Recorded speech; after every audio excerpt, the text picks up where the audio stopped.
Good morning, world. I'm Steve Rao, the host of Pod and Roku TV's World Edition. Give me 1 second so I can adjust the lighting. I apologize. I greet you live from PBS Carolina here in the station, and I want to welcome you to the show. I'm going to be leaving early today because I'm doing another show called State Lines, a new show, and I just did the PBS Black Issues Forum. But I want to welcome you to the show, and today our show will be dedicated to Ukraine, but Monday will be our Ukraine edition, as we will have a special guest from the Ukraine Association talking about the war in Ukraine and giving us his political analysis. 1 year ago today, Russia invaded Ukraine, and 1 year later, over 40 to 50,000 Ukrainian civilians are dead, hundreds of thousands of Russian and Ukrainian troops. But the 600-mile stretch of the Ukraine border remains relatively unchanged, and Russia has not been able to seize Kyiv as they initially had thought. I can tell you on a personal note, watching the 60 Minutes show about Bucha, seeing dead carcasses on the side of this roads, absolute tragedy occurring, children losing their parents, families being separated, brought tears to my eyes and really made me feel so sad for the people of Ukraine. There in North Carolina, the state where I reside and Mark Lee resides, over 21,000 Ukrainians. Many of them actually are from Dnipro, which was the rocket science capital of the former Soviet Union. And one of them, Misha Sevets, who I interviewed for an article, was at UNC studying neural networks and artificial intelligence. When we interviewed him, he said that he could hear bombs going off when he was talking to his parents. So we pray for his family and hope all of these Ukrainians in the US as well, or anywhere around the world, have family there. I could go on, but today and starting on Monday, I'm going to be here for a few minutes. I'm going to hand the show over to Mark Lee. But the bottom line is that clearly Russia has not won the war. They did not take over Kyiv. The military continues to get continued aid from the Biden administration to the tune today of another $2 billion. When it's all said and done, it's about $103 billion of aid. Europe has been united more than ever to assist the United States and Ukraine.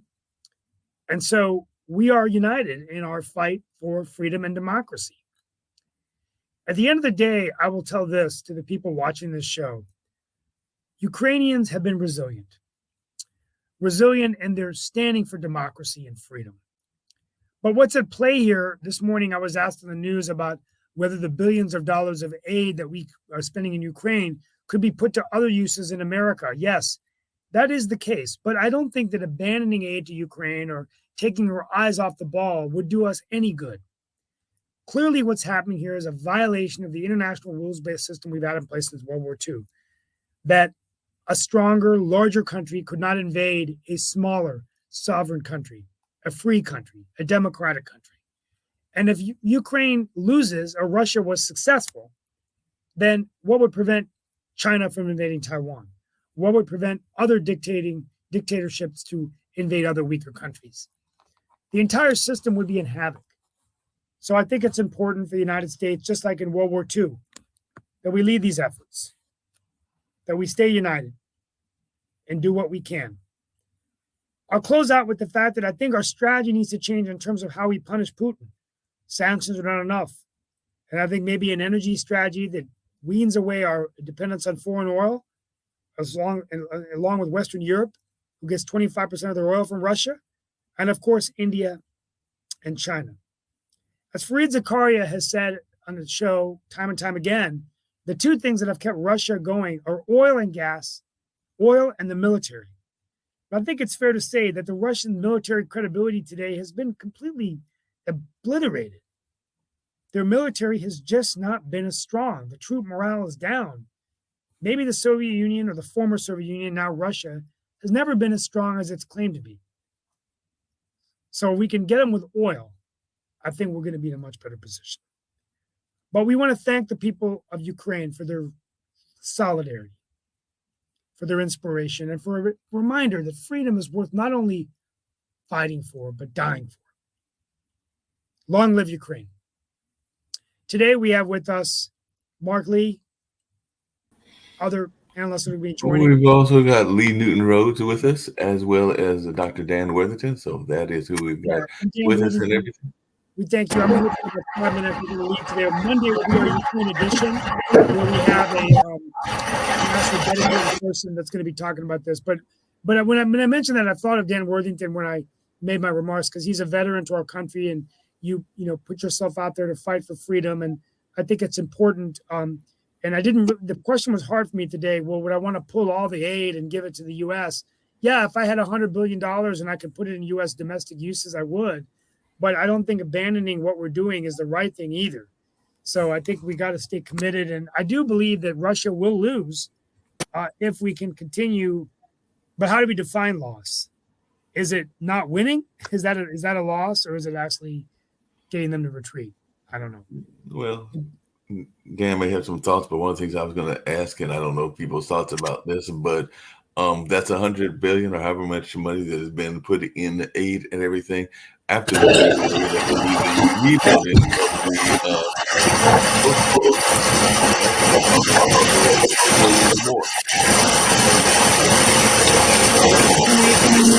the not sure about and all in that way. So it'd be interesting to see what happens in that space. So I don't know if Lee's got some thoughts. I know that he's talked about the amount of aid that we have given, and it's definitely much needed aid for that country to defeat the tyranny of what Russia is doing. So I'm not arguing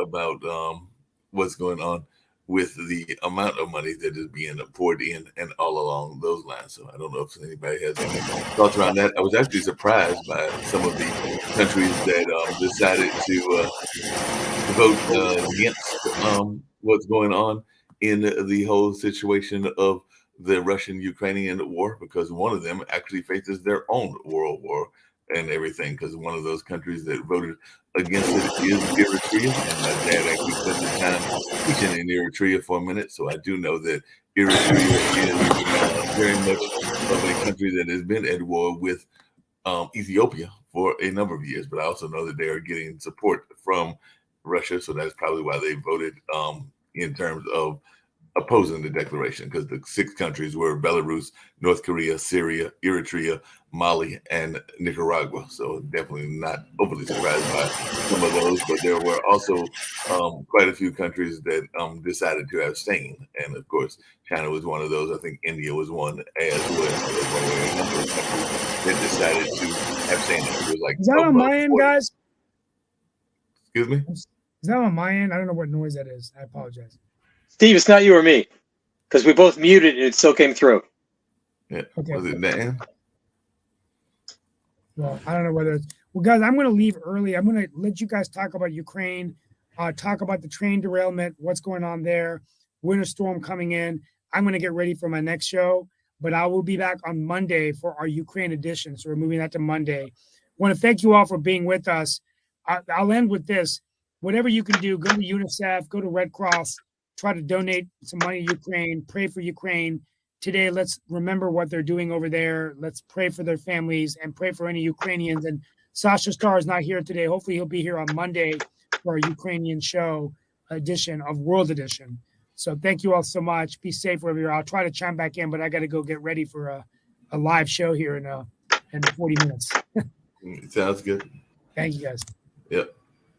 Lee, what is your thoughts? Because I know one of the things people have been talking about have been these sanctions and all along those lines. So what is your thoughts? Is it something that we need to be considering is sanctions or something like that? I know that there were some additional sanctions and we need even more sanctions.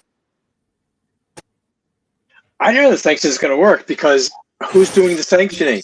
The United States, but everyone else is still participating, still trading with Russia. Europe's trading with Russia. I don't understand. Like, it doesn't make any sense. It's like, Mark, it's like you recycling, but Dan and I, just littering, what good is your recycling?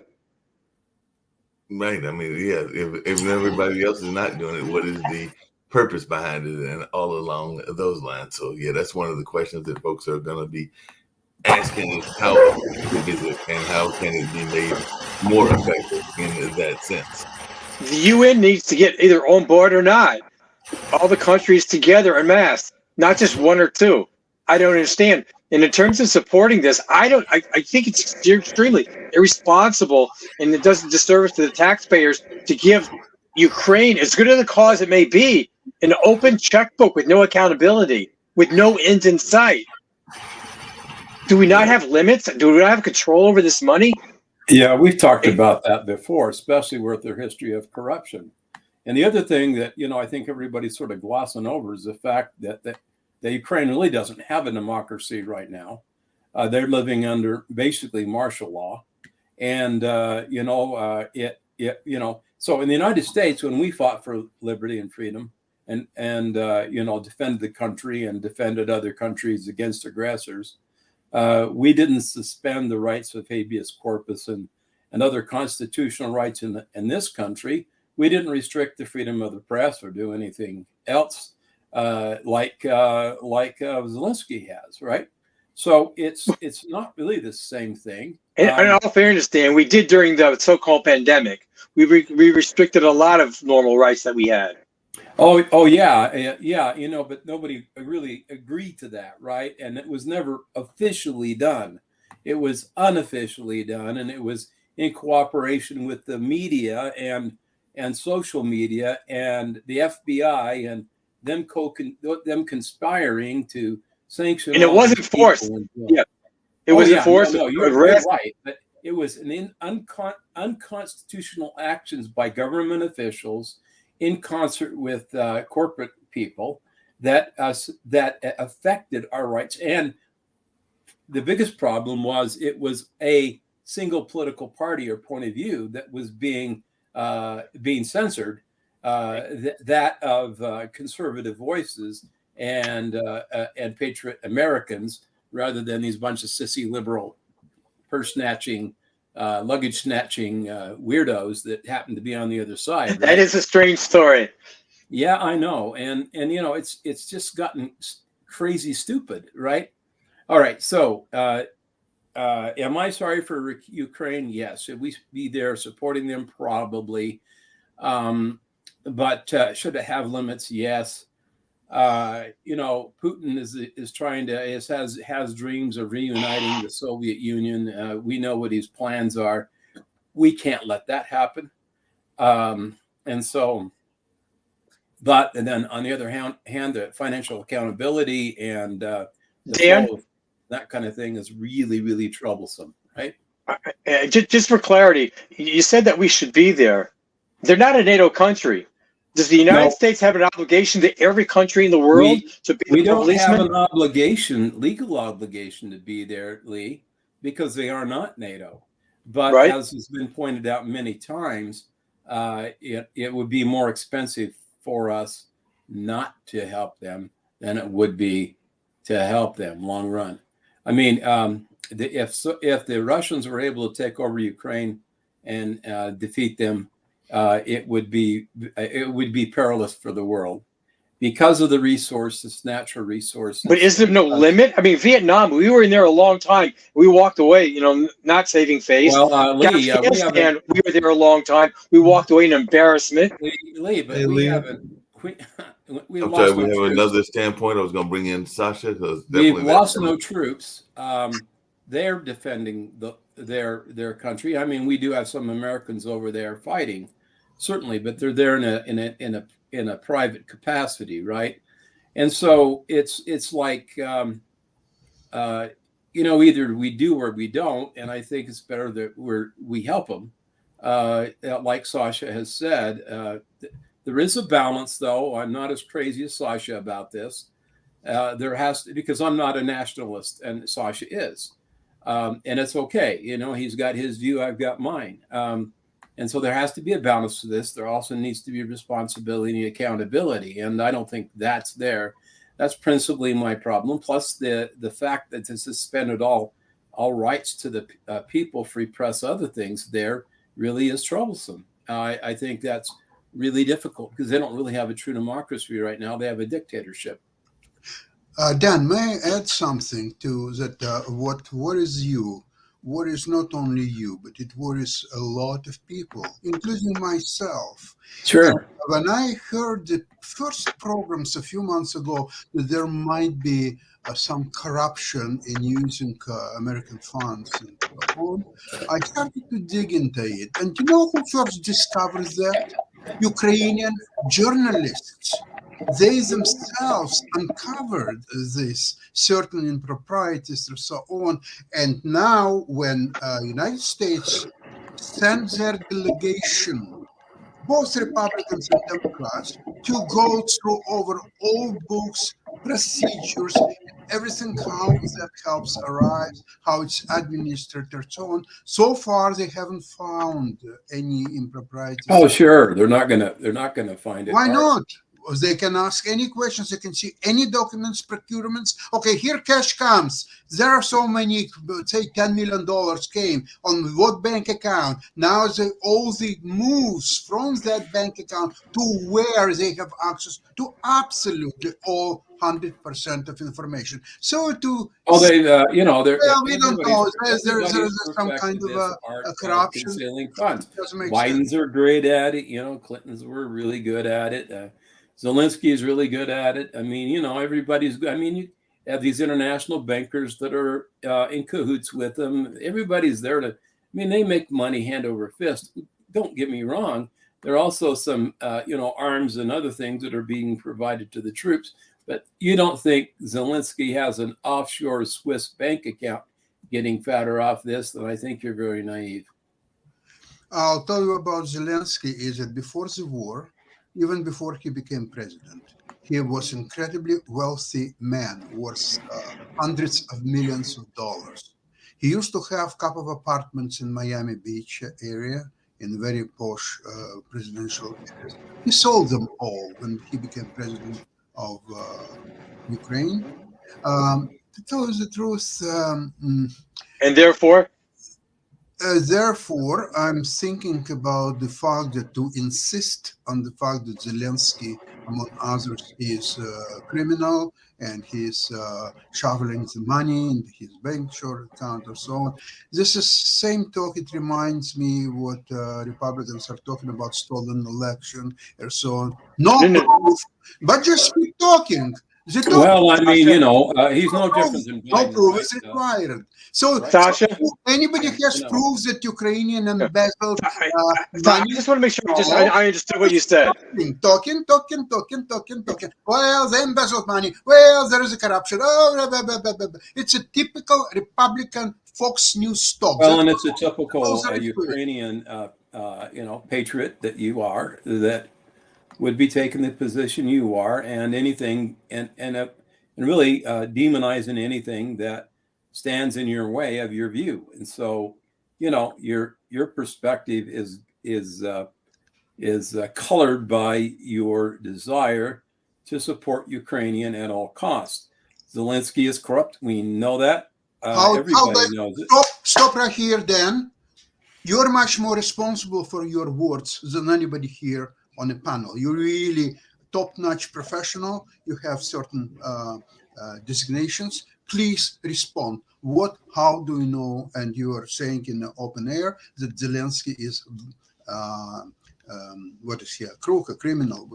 No, he's not a crook or criminal. He's just like the rest of the politicians in the world. The rest of politicians. Okay, explore it, please. Show me some proof. What do you mean? Show you some proof? I mean, just you Sasha, are talking. all the money. Dan, it's not that you just woke up and you said, "Oh, wait a moment, Zelensky. Well, he's okay, Sasha. I don't somewhere on the Fox News." Sasha, so you're repeating here. You are Fox News an propaganda. What international else are you trying to investment say? advisor. You know perfectly well how the World Monetary Fund and IMF work. You know how the bond market in Euroclear and all that works in Europe.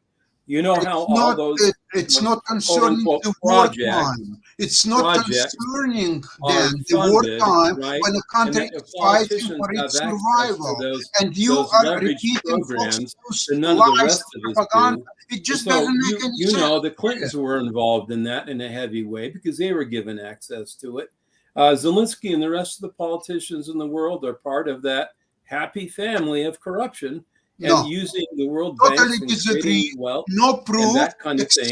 except Fox News propaganda and lies. It's not Then, Fox why News are you in propaganda. your I've never heard position Fox News allow talk yourself about to the repeat oil Fox or News the bond lies and or the bond propaganda? I'm surprised. business in You're really Europe surprising and me. in London and in Europe. I've never heard them talk about how these quote unquote projects work. You know, in the debate between Clinton and Trump, Clinton did mention that she shut up real quick after she realized she slipped. Oh, we'll just write a project for that. Well, because what you can make money by writing these quote unquote projects that are quote unquote underwritten and funded by the World Bank and the IMF and in conjunction with the large And what it has to international do banks. is your assertions that Zelensky is involved in this so-called project. All of the How politicians. No, Dan, please, involved in you're this. talking about like a They're little simple given man access on through a the United bazaar, you Nations. know. It's how it works. No, I mean, Dan, you know, it I doesn't. happen to know because I have been involved in those programs tangentially myself. Okay, what it has to do with Zelensky, who is a president of a fighting country, who sacrificed tens of thousands, if not hundreds of thousands, of the lives of their citizens to protect Listen, Western there democracy. is no Why doubt are you that the repeating people in this Ukraine unproven are suffering. facts, And lies, and propaganda? Zelensky And puffs his it chest doesn't and make goes any in front of the sense. Come on. cameras and I makes his highly position and that respect kind of you, thing. but in that case, I I must have say to that honor I'm people really, who are really fighting surprised Ukraine. by what you. I am supportive of I'm very providing them arms. I'm just telling you, No, your Dan, president's corrupt. that And doesn't so, cut it. you know, I mean, you It can doesn't talk as cut it. much as you And want. even that you support I them, think you all know history is going to prove me right. 75% of You know, Republicans Biden has don't already been support caught that. with They want to stop any help to right? Ukraine. So, We know I mean, that. we So can you talk can over repeat, each other I all you support it, want I and let support everybody it. kind of listen Your to you party talk doesn't support and it. me We talk. know that. But You it know, doesn't matter you anymore keep because it's saying you see, that the Republican Republicans are Party so today against is a Ukraine. If they were pathetic against Ukraine, entity. It the has U.S. no wouldn't be program, funding it has no Ukraine vision, right now. it has no people, it So has no that's the speakers. point I'm trying So to if make. you take Biden's speech in Warsaw, for example, no Republican Party has even one person, just one, who can do even close to what Biden did in Warsaw. And by the way, in Kiev, but Warsaw is even more substantial. Oh yeah, you know, you're really a pro-Biden guy, corrupt. Sasha, aren't you? Keep your Trump. You love Biden. And Well, you you know, lose another what you level. might want to do is change your citizenship. Come over here so you can be a freaking Democrat and join No, those. The I have my own crazy-minded problems here in liberals, Canada. right? There is somebody with the name Trudeau who Oh, Canada! is Oh, absolutely Canada! horrible. Yeah, I So mean, I you know, like so Canada. you don't. I mean, you're in Canada. Okay. You don't really have a dog in the fight. I mean, really, What do you honestly. mean? I Do mean, you you know love that Biden. today there are celebrations Your dog and in the demonstrations fight all is over in Toronto Ukraine. about 1 year of the war? That's So okay. there is people are really wholeheartedly, they're sending donations, they're sending government's money, they're Oh helping. yes, and I applaud that, Sasha. I'm not saying that the Ukrainians' cause is not just. It is. Russia has invaded them, right? It's just the question of how much and to what extent the U.S. should be funding this continuing aggression. Now, Lee said, compared it to the Vietnam War, it's not like the Vietnam War. It's only been a year, number one. We don't have any troops involved, but the same level of corruption and involvement by the military-industrial complex is involved. The same drivers that were driving the Vietnam War are driving our involvement in Ukraine. And so, you know, I mean, it is what it is. That's not true. Without the White It's not House, true. without the administration, the military-industrial complex wouldn't have any. Did you and they wouldn't be able to serve supply it. did you serve in Vietnam, Sasha? No, I didn't. Yeah, no. Well, I did. So, I mean, you know, I mean, we know the history of Vietnam. We know the history of the wars with the United States and the long, protracted conflict that we were involved in Iraq and Afghanistan. We know the loss of the thousands of lives in the Twin Towers on 9/11. We know that America blood has been spilt over there in fighting for the freedom of those people. We know that because of the way Biden withdrew, it was a colossal bungle. And I mean, you try to defend that freaking mindless idiot.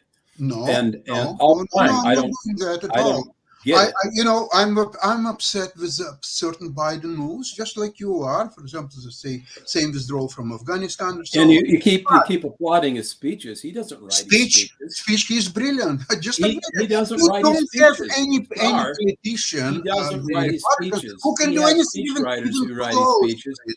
He You don't- reads from a teleprompter because if he It didn't, doesn't matter. he'd But be he, slipping down the stairs and mumbling Okay, to himself. but he reads very well. So let's admit one He thing. reads Somebody really well. wrote a No, that's very really good good. I speech, like that. and He reads can really read well. very well. Trump should have listened to more of his handlers, because if he would have, he wouldn't have stuck his foot in his mouth so many times. Mhm. And but Biden, he's a yes man. He follows along. He reads what he's given. He signs what he's given. He says what he's told to say, and that makes him. How do you know? Have you listened to Fox And- News? Is that what they're saying to And you? he's just not competent to be president anymore. Oh, okay. No, I don't think Trump should be running either. Because obviously that's a problem. And hell, I want Biden to live the next 2 years. I wouldn't want Kamala Harris to be president of the United States. Wouldn't that be a disaster? she's So not- she's anyway, not the president. I'm trying to look at this in kind of a balanced way from an American standpoint. Okay. You I'll try to are a do this. Ukrainian Okay, let me help you patriot, with something. and I honor Let you me for help you that. with something. You mentioned all the wars, so Vietnam War, Afghanistan, Iraq, and everything else. Vietnam, You know, Korean. I started with Vietnam. Yeah, I wasn't in Korea. Okay. Obviously, I'm too young. Okay, but let me show My you father- what's the great difference stepfather is was. between all these wars and what's happening right now in Ukraine. Nobody, Vietnam or Afghanistan or Iraq and all these many countries, no one has threatened the world order. No one has threatened it. Yeah, they had some terrorists, some groups of terrorists or so on. But besides that, they didn't and they couldn't threaten the world order. Here we have Russia, who was threatening, who was the Russian Federation, Russian Brovishka. But Russia has threatening for now 6 decades, the world, not just world order, the world's existence. There was always a threat of nuclear Armageddon. Okay, so now you, take a book, together with take a Ukraine, page but from the Ukraine book of our Ukraine withstand first 6-7 days of war because everybody believed here in the States, in Europe, in all over the world that Russia will take Kyiv in 3-4 days and all Ukraine in a week or so, and that's the end of it. That's everyone expected. Or even US. Well, the United States knew it wouldn't happen. They'd been in there with the CIA. What United States did, they warned Ukraine about the upcoming invasion. Well, no, they actually provided them assistance in advance of the war. No, it was really next to nothing. Yeah. It was. Listen, where we are now, a year late. We had the CIA involved. Early you know that Ukraine today gets more shipments of the weapons that it can even absorb. They're looking for places where to keep it because they're getting every day 9-10. I know where they can put it. Military planes are coming to Warsaw, to Poland, close to Ukrainian border, and from them it's all being moved to Ukraine. And Ukraine is becoming by far the strongest army in Europe. Ukraine today, by the way, Listen to yourself.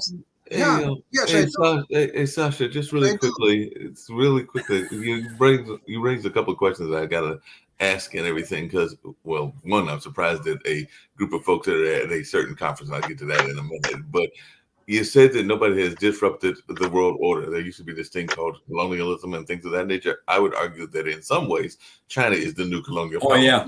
Look at what they're doing in Asia. Look at what they're doing in Africa. Even look at what they're doing in the West. But They've been China has threatening not the world attacked order for a anybody, long time. To my knowledge. Has China attacked anybody yet? Yes, they Whom? have. Whom they attacked? United States. They have Oh, I they've see. Hong attacked Kong? them.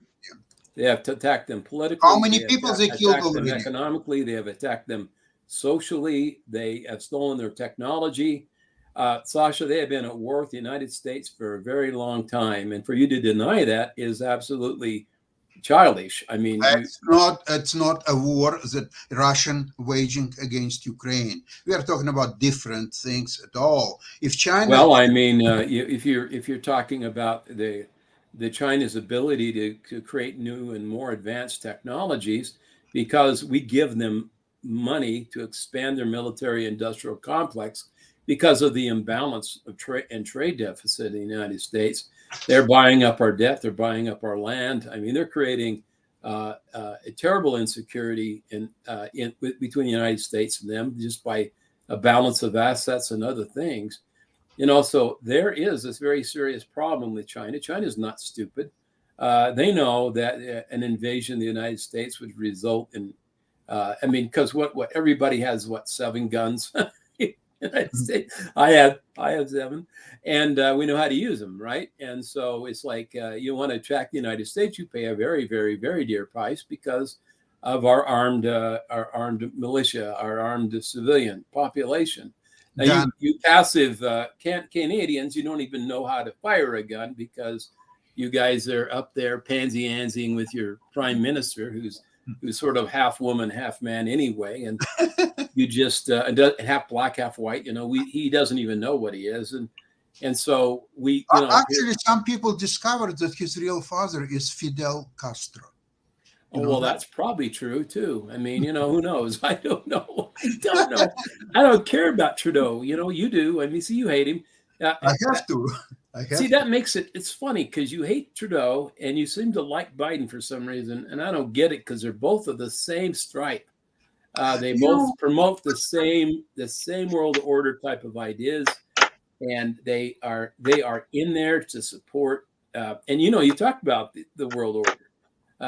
The world order isn't exactly, you know, Trump said that, you know, this idea of globalism actually weakens the sovereignty of the United States. And it's true, it does.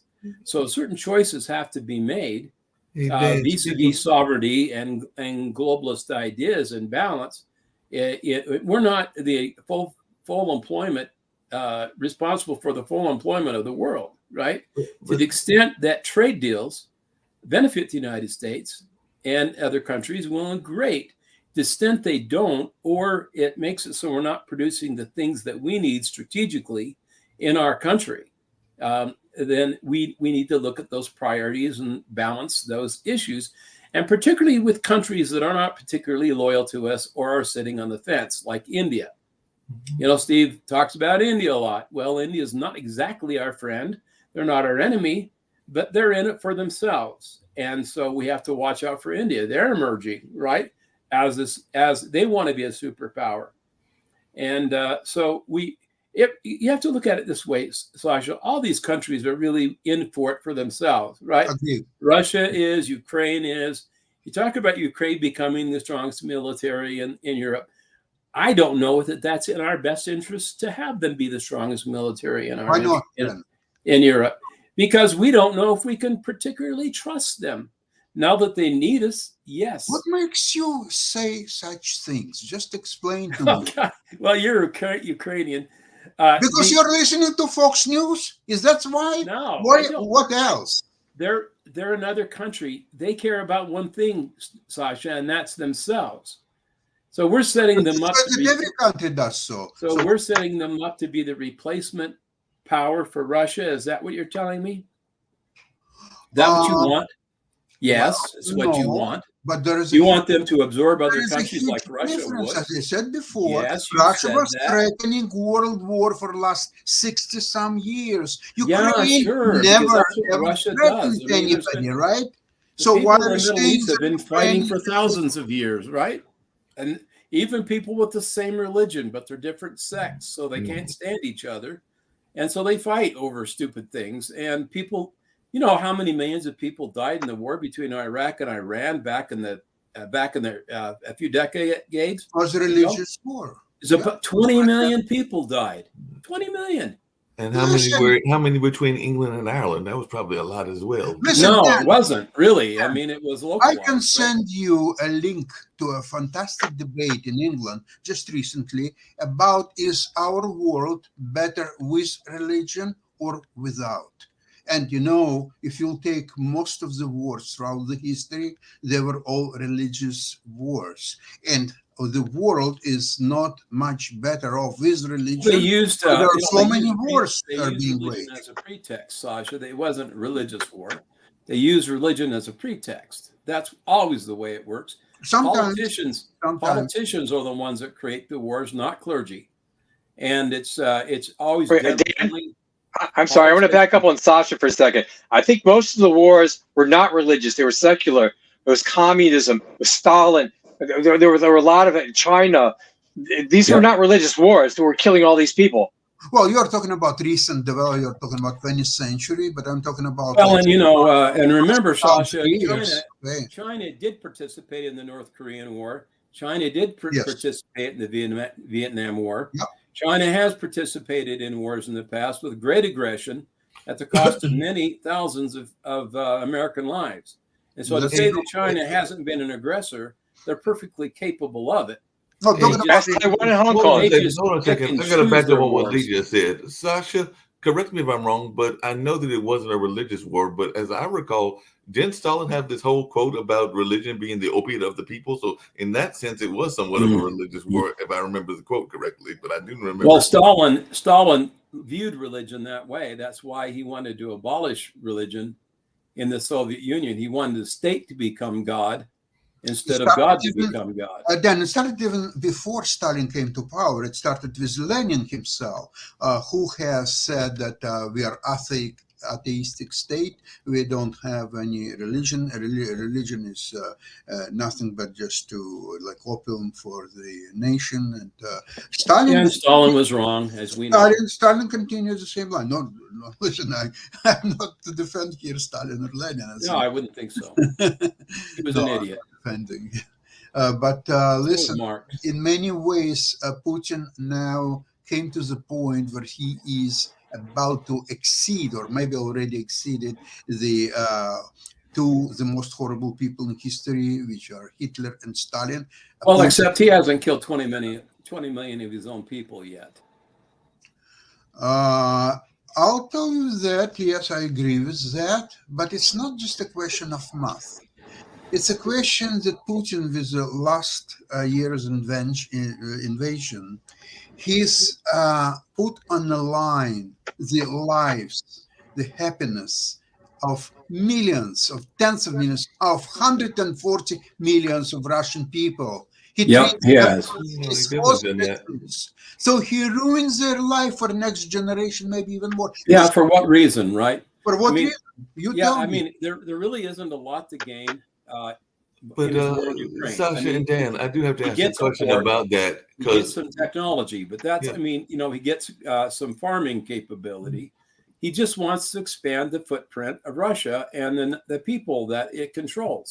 But I got a question around that and everything. He's an empire builder, right? No, and he's definitely an empire builder. He's definitely a tyrant. There's no doubt about any of those words and everything. But one of the things I've got to ask is, I know that there is the meeting of the G20 that is going on right now, and surprisingly, Russia's at this meeting. So I'm trying to figure out if they are, definitely condemned, and they are very much condemned by all of the world. Why did we allow them to come to the G20 meeting? Because apparently, U.S. Treasury Secretary Janet Yellen condemned the illegal and unjustified war against Ukraine at a session attended by the Russian officials.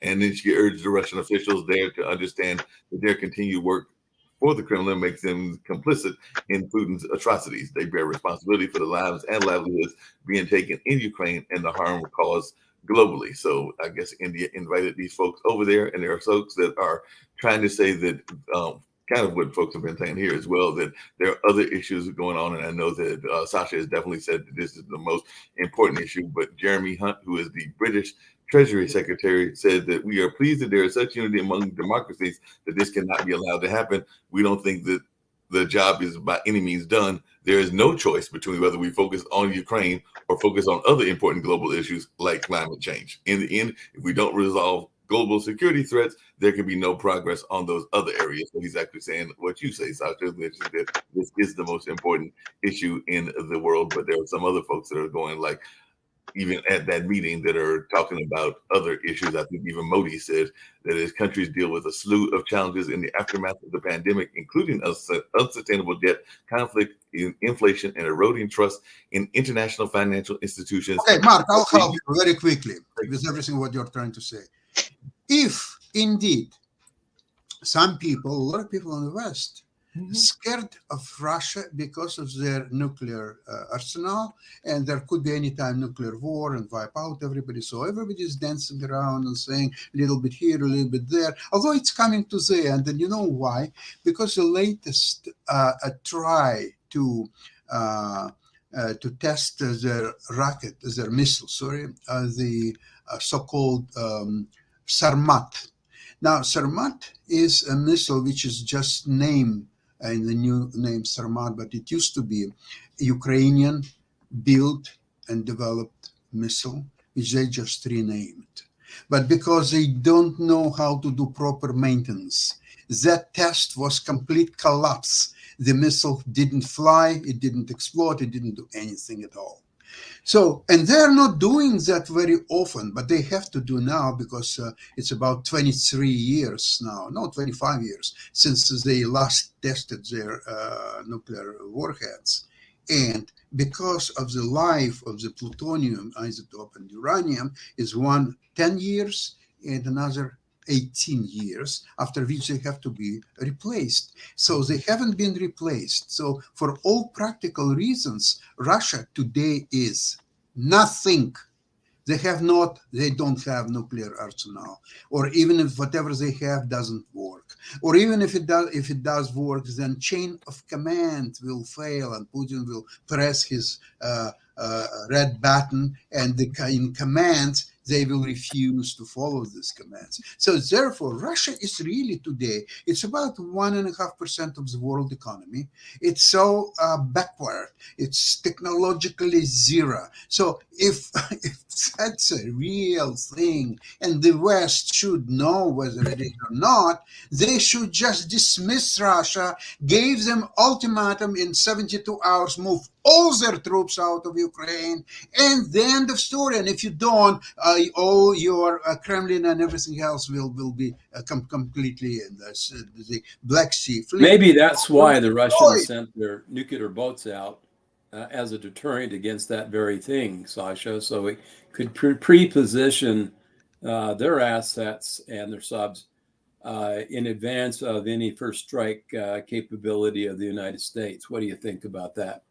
I don't think that they will have first strike necessarily with nuclear arsenal. They have a huge capacity for a first strike with non-nuclear weapons, which will be devastating because you see, with the nuclear, although their warheads are quite precise, but still that sort of, it's an act of unjust and inhumane act. And that hasn't stopped him so far.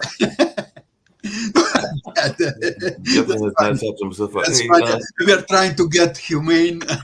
Talking about Russia. Yeah, Putin and humane. It just they don't go that well. Hey, Sasha, what are your thoughts about Modi apparently using this G20 conference as a show of their economic force? Because he's saying that we should draw hope from the vibrant Indian economy, and apparently they're going to grow by a 6% annual pace this year. And he's also saying that we need to look at their digital payment technology as a model to be copied and all in that. That's because they're still trading with Russia. They're buying oil with 30% discount to the market price. Yeah, they're smart. China does the same thing, by the way. Oh yeah, they're holding the hostages. That's how Russia is funding this whole thing, is because through sales of oil. But then Russia is getting fraction of its normal revenue. 70%. Just next to nothing. No, it's not only a discount. It's also the pure size of trade. It's just the volume. Oh, sure. Yeah. The volume is Yeah. not there. It's just as simple as that. And also, don't forget, okay, oil, okay, you can deliver by sea or some other ways. Now, with the gas, it's much more complicated. They need the pipelines. And all their pipelines are to Europe, to Germany. So all these pipelines are not working anymore. So now what are you going to do with your gas? You can just burn it. That's all. You cannot contain it. You have to burn. Okay? So Russia is now number one gas burner in the world. By far. Well, then, no, there's another country that has a lot of corruption going on in its space as well, and they're actually going to go to the polls on tomorrow, Saturday, to decide who is going to be their leader. So that is the country of Nigeria. And they've said that on Saturday, up to 94 million voters, and that's Africa's most populous country and biggest economy, will cast their ballot to elect lawmakers and the president. It's the sixth election since the end of their military rule back in 1999, and apparently it's going to have a lot of logistical errors and problems that they've got to deal with, and they are saying that that country has got all kinds of challenges, including growing insecurity, a struggling economy, massive debt, deep poverty, and a corrupt political class. Hey, wait a minute. That sounds like the stuff that Dan says about the U.S. Yeah. Wow. Mark, tell me, Imagine that.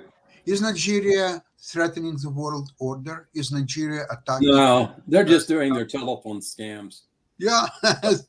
You know what? I know personally someone who back in 90s, I think it was 95 or 96, he actually went to Nigeria on that scam from Poland. And then a few days later, he begged to send him $10,000 so he could get away from there. And his friends sent the money and he came back. Mark, do you have any idea how the election is being run? Is it early voting, mail-in voting, absentee voting, or is it just one day show up and that's it? I think it's just one day show up. I think it's just on that Saturday because it looks like they've got voting booths all over the place, and it'll be interesting to see whether they've got early voting or whether they had early voting and how they're doing that electronically and otherwise. So that would be very much interesting. You know, if we're saying that China is looking at a lot of different countries, I would think that whoever is in charge, that is one of the first people that they will be coming to meet with and everything. Kenya is also a power in Africa as well. So definitely, while they have their issues, to Sasha's point, I do think that they will be maybe not disrupting, but a lot of the powers that be will be coming there because there are a lot of resources there in Africa as well. As a matter of fact, on Barbara's show yesterday, she had a woman that was with the Albertine Oil and Gas Company, which is in Uganda. So there's a major Ugandan oil company that she had on her show that it was actually in Kenya and will be traveling around and trying to have different meetings with different other folks because it is a woman-run oil company that is there in Uganda that was on Barbara's show that is on the network on yesterday afternoon. Thank you. No problem. Sasha, Yeah. you brought up Zelensky's wealth before he was president, his condos, and what's the relevancy of that? Whether in terms of whether someone's corrupt or not?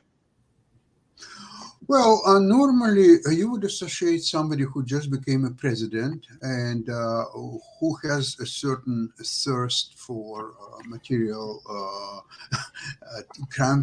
material goods and would try to amass as much as possible because, you're not president for life. You're president, say, 4 or 5 years. And after that, you may lose election and so on. So you're trying to create Think as much as you can before as you're much as you not can. That's elected. logical. It's very common in Washington. Okay. Oh, yeah. Okay. That's But when where they go. you are in Ukraine and you are a very wealthy person, you have anything what you want.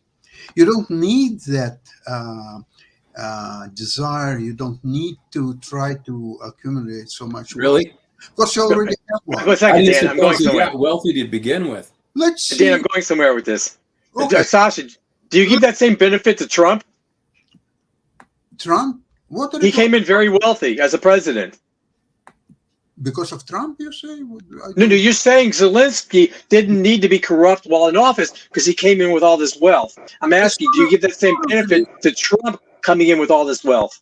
Trump was not wealthy when he came to the office. He was not wealthy. All his wealth is based on Russian oligarchs' money. Well, except this He hasn't made even a penny Sasha. himself. All his businesses went bankrupt. He was a loser, and he still is a loser, and he will be always a loser. He's the only That's just former the man. president That's who what hasn't he is. got on the hasn't got on the dole with the international corporations and is making hundreds of millions of dollars through speech and other things.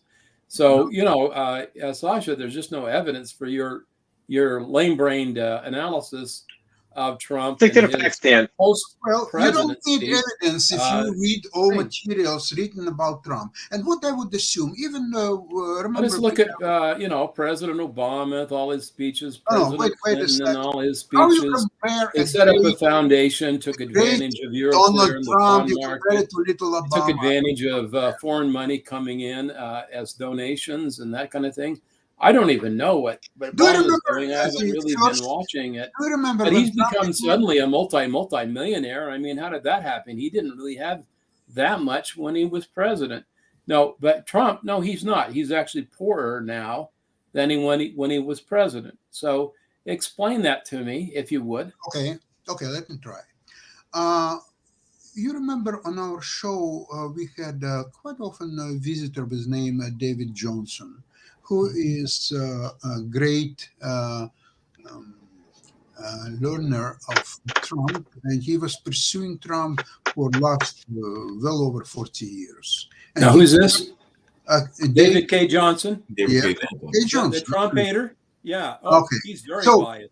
So David was don't following like him Trump at all. for 40 I some think he's years, a liar. and you know, he my- had personal How do you interviews. really feel, Dan? No, I He know. went through all You available. don't like me either. He went through all available That's why public. we don't appear on. He went on to air all anymore. available public records. He wrote a lot of books on him. I read one or two maybe, and it shows very clearly. Now, very interesting. Oh yeah, and he thinks the New York Times is fair and balanced. Again, This is- let's this see. is the kind of guy that believes that. Let's see that David Johnson, that he's lying in his books and all what he wrote about. No, he's Trump. not lying. He's just Oh, he's not lying. Fine, because if he's lying, He's Trump just would sue biased. him a long time ago. No. he's just biased in We're how talking he's about thinking. facts. That's not bias. It's a facts. It's rather Oh, it really? happened or it didn't happen. So what he shows very clearly, he bankrupted 6 casinos in Atlantic City. How casino, which is cash positive business, can go bankrupt? It's impossible at all. But How are the other ones doing, Sasha? How are the non-Trump casinos doing in Atlantic City? Pretty well. I mean, I never heard that somebody would go bankrupt. They may close 1 or 2, but because of the competition or so on. But no one went bankrupt. And in the 90s, the Atlantic City was a Klondike. I was going on my trips, sometimes daily trips, sometimes for 2-3 days. He's spending tens of thousands of dollars in the casinos every day. Just not What one of is the Trump spending? It's a casinos. cash positive business. People are staying by the slot machines, by tables, and they're Ding, ding, pouring ding, ding, money ding. and more money and more money. You have to be complete damn idiot or a criminal to bankrupt casino, especially in the 90s in Atlantic City. So once that happened, Tell us how you really feel. okay, okay, this is a fact. Whether you want to dispute that, fine, not with me because it's a waste of time. So, okay, now he is spent all his money, all his father's money. He's penniless. Not only that, he's in minus 300 or 400 million dollars in minus. So no Really? U.S. bank would touch him. He has no business, he has no money, and he's in debts. So what's happened next? He's still got a nice airplane.